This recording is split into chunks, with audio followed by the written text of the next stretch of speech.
इटहरीको बुढी खोलानेर मुक्तिधाममा छैठको कार्यक्रम रहेको छ। म चाहिँ अब ड्रोन उडाउन लागिरहेको छु। तपाईँ देख्न सक्नुहुन्छ मेरो ड्रोन रेडी छ है।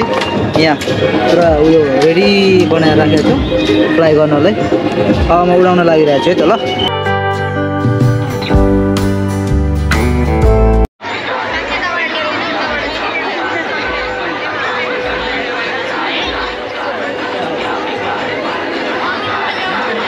आज चाहिँ म हाम्रो यो इटहरीको बुढी खोलामा जुन मुक्ति घाटमा लाग्ने जुन यो छैठको कार्यक्रममा चाहिँ भिजिट गर्दैछु।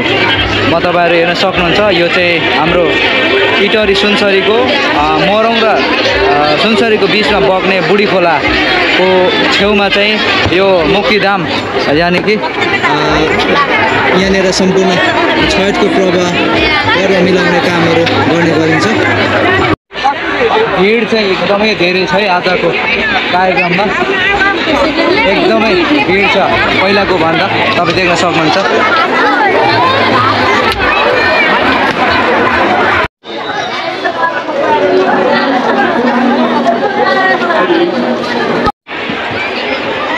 यो चाहिँ हाम्रो इटहरी र सुनसरीको बिचमा सिमानामा भएर बग्ने बुढी खोलाको दृश्य हो। अनि आज चाहिँ छैठ पर्वको एउटा कार्यक्रम समारोह यहाँ गरिएको छ। तपाईँ देख्न सक्नुहुन्छ यहाँनिर सबैजना यो पानीमा स्नान गरिराख्नु भएको देख्न सक्नुहुन्छ।